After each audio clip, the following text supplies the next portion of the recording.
Milo, you mentioned the echo chamber of journalism, which is one of the terrible, a lot of people say to me, oh, well, isn't it terrible how journalists write for their boss? I actually think the worst is journalists writing for other journalists. That is the besetting sin of modern journalism. They do, and that gets this echo chamber effect. But here's the problem, of course. Looking at the journalistic reaction to what happened to you, I see very few journalists actually putting up their hand in your defence. And there seems to be like one terrible, vicious piece, I think it was The Guardian or something. There seems to be even a joy at the fact that you're locked out of the debates. This is a terrible indictment of our profession.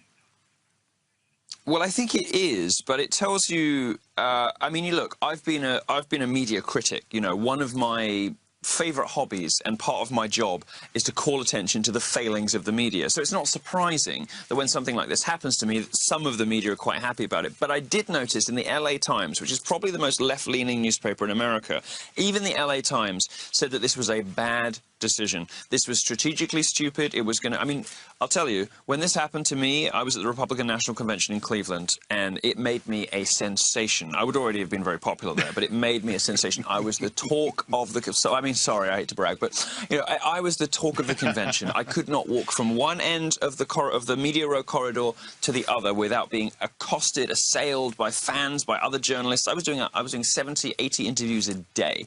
This has turned me into a household name in America. This has turned me into a household name in America. This has turned me into a household name in America. This has turned me into a household name in America. And the fact that I don't have a Twitter account, who cares? Hello, Yiannopoulos, with tens of millions of Twitter followers, just viral videos every day. I don't really need to introduce who he is, successful entrepreneur.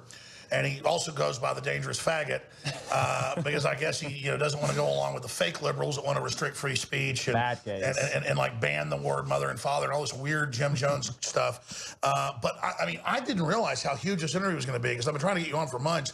And then, I met you over at the Ritz at one of those Republican functions covering stuff. And I know you and Paul Watson have talked, and he's been covering how you get censored all over the internet. But they're now using you, literally, I can't believe this is happening. While this coup against the media happens, Fox News has a coup, taking it over. Drudge has warned everybody that the Supreme Court justice told him now is the time they're coming after free speech. He warned a year ago. It's now happening on this show. And I think this interview is, up there in importance because this is the day after you've been banned, lifetime ban.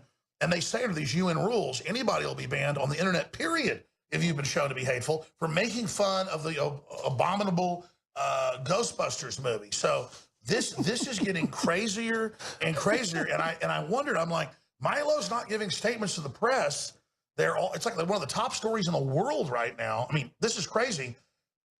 And he comes in and goes, oh, yeah, I'm going to give you the unfettered statement because it's live and I won't be censored. So, Milo, you've got the floor. Walk through what's happened. A lot of folks are watching. A lot of people are listening. We'll recap it, too, a little bit later. But thanks for coming in. Thank you so much. Thank you for having me. I'm glad we got to do this at last. You bet. Well, this is insane. This is wild. I didn't realize. I mean, I knew this was epic, but I didn't realize it was like supernova epic. Turned me into the little star of the RNC. I don't know how stupid Twitter is, but I don't think they anticipated what was going to happen. Well, let's talk about, for new viewers or folks that have halfway followed it, what's really happened. Your statement, go ahead. Sure. Well, I published a review of the new Ghostbusters movie, which is a really bad film. It's a very bad film. It seems to me to be the first film, I mean, maybe the first film I've ever seen, first anyone I can think of, which has been conceived entirely out of spite. This is a movie that just hates men. It is a movie that can, that drops in a million little dull, thin, mean, nasty, third-wave, Twitter-style feminist jabs. They throw Bill Murray out of the window. Just a sort of nice metaphor for what they've done to the franchise generally. And at the end, they shoot the big marshmallow guy in the nuts, to kill. It's just all these tiny, nasty little jabs. Sounds like toddlers made a movie. Exactly. It's the first movie I can think of that was made entirely out of childish spite. Now, the thing about the first Ghostbusters movie, and maybe people didn't think of this at the time, but it is like a libertarian showcase. The bad guys in the first movie aren't the ghosts. The bad guys in the first movie are the government. The ghosts in the first movie are adorable. They're nice, fun characters. characters. Slimer looks like a good guy to party with. Of course, who doesn't want to party with the ghost from Ghostbusters? No, but the villains in the first movie were the government. It was the bungling bureaucrats getting in the way of the private... EPA. Exactly, well, yeah, getting in the way of private Yes, it's enterprise. true. This man has no dick. I'm sorry. That's what he said. No, it's, you know, anyway, the new movie is entirely from this sort of mean, you know, I know you do a lot of feminism. Paul Joseph Watson does a lot of feminism. Anyway, I published this 2,000-word review, and Leslie Jones, who is the Black Ghostbuster, didn't like it very much. She wasn't very keen on it. She took to Twitter to say... She was triggered. She was triggered. Yes, she was triggered. She took to Twitter to say, you know, you're terrible, you should be banned, all the rest of it. So I cracked a few jokes, as I am wont to do sometimes. You know, she blocked me, so I took a screenshot of that, and I said, ugh, rejected by another black dude, because she looks remarkably like one of my ex-boyfriends. Because she looks remarkably like one of my ex-boyfriends. Because she looks remarkably like one of my ex-boyfriends. You know, and I, a few little jokes like that, you know, I mean, just little things like I do all the time. I mean, look, if you don't like that kind of humor, fine. But, you know, remarkably, I think Twitter's finally pulled the trigger on me. They've had a Milo problem for a while. They've been lifetime ban. With a lifetime ban on Twitter because I made a few jokes about it. For me, very honestly, I'm not as upset as people think I should be about this because, you know, it's turned me into a little micro star on this. You know, I've become a free speech martyr. Thing is, you know, I saw this coming, so I've started to plan. I don't have anything like the audience you do, but I'm starting to build one on YouTube and various other places. Well, you got a huge audience, but Yeah.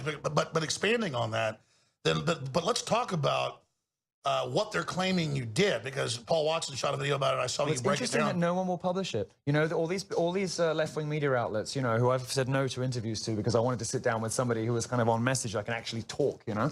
All these media outlets said, oh, Milo Yiannopoulos incited this hate brigade and these terrible things.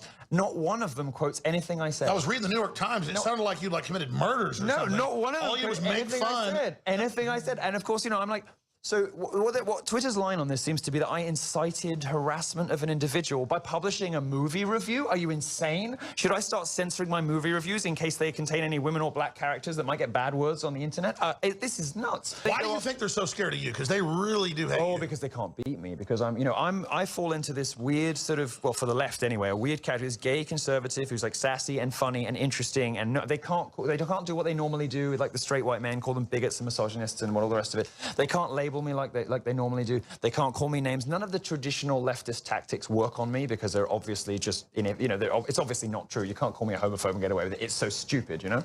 So they can't beat me in debate. When they come to my university talks, all they can do is shout me down, try to censor me, try to have me banned. So this is the last option they have available to them. They can't win in the court of public opinion. They can't win with ideas. So they just shut you down.